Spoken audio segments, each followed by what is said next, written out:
Okay, so let's get right into it. We're going to talk about the single most overlooked item that comes with every Nintendo Switch. You know what I'm talking about. It's packed with secrets for protecting you and your console. And let's be honest, most of us just toss it in a drawer and forget about it. I want you to think back to that moment you unboxed your Switch. That amazing smell of new electronics, right? The pure joy of peeling off the protective plastic. You grab the console, the Joy-Cons, the dock, but what about that little packet of papers? What's the one thing you probably just completely ignored? Yep, you guessed it. It's that health and safety information booklet. But wait, before you tune out, don't think of it as some boring legal manual. Seriously, think of it more like a secret player's guide, filled with cheat codes for keeping yourself safe and your Switch running perfectly. So let's start at the very beginning. Before you even fire up Tears of the Kingdom for the first time, there's a really critical warning in there that pretty much everyone needs to know about.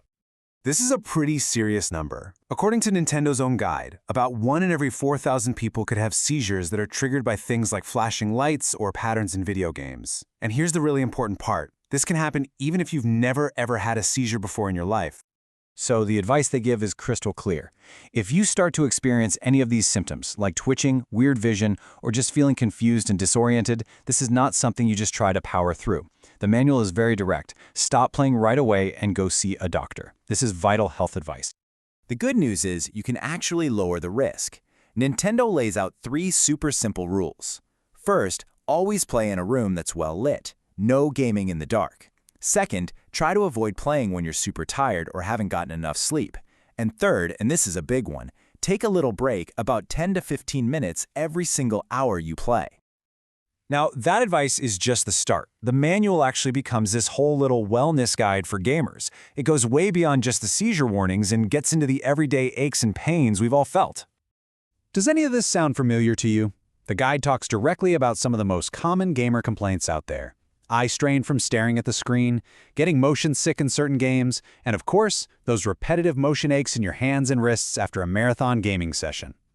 So here are the specific red flags to watch out for. If your eyes get tired or sore, if you start feeling dizzy or nauseous, or if you get that classic tingling, numbness, or stiffness in your hands, wrists, or arms, that's your body telling you it's time to take a break. And there it is again, the golden rule. Take that 10 to 15-minute break every hour. I absolutely love this direct quote from the manual where it says, even if you don't think you need it. See, it's all about preventing the problem, not just waiting until it hurts. Okay, so we've covered how to protect you, the player. Now let's dive into some pro tips from the manual on how to protect the actual hardware, so your Switch lasts for years and years. This one is a huge deal. Both the console and the Joy-Cons have lithium-ion batteries inside. And Nintendo could not be more clear about this. Do not, I repeat, do not try to replace them yourself. It's a job for a professional, which means you've got to contact Nintendo support. Now, a battery leak is pretty rare, but what's fascinating is that the manual actually gives you a full-on emergency procedure. It tells you exactly what to do, stop using the device immediately, and then it gives specific safety instructions if the fluid gets on your skin or in your eyes. Oh, and here's a fantastic tip for long-term battery life. If you've got a Switch you don't use very often, you need to make sure you charge it at least once every 6 months. Why? Because if you don't, the manual warns that the batteries might lose their ability to charge altogether. They could just die. Okay, if you have the Nintendo Switch OLED model, you really need to listen to this.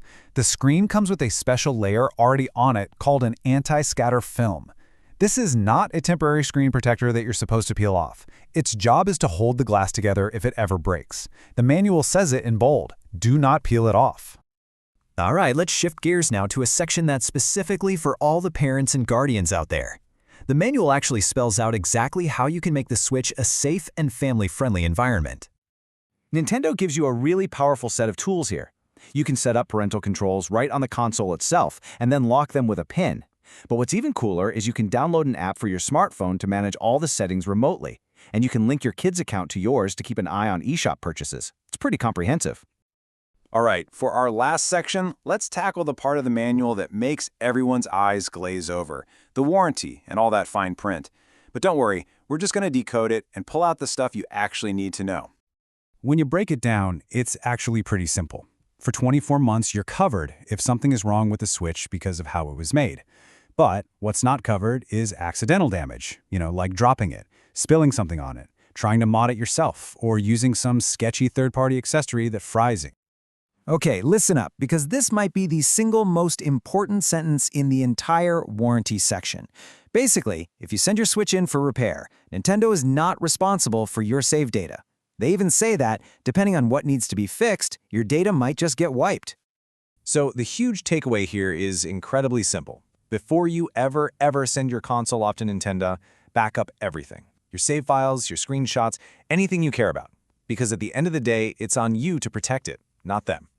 So when you think about it, from health warnings that could literally prevent a serious medical issue to pro tips that can make your console last longer, that little booklet is far from useless. So here's the question. Now that you know all the secrets hidden inside, will you actually read the manual next time?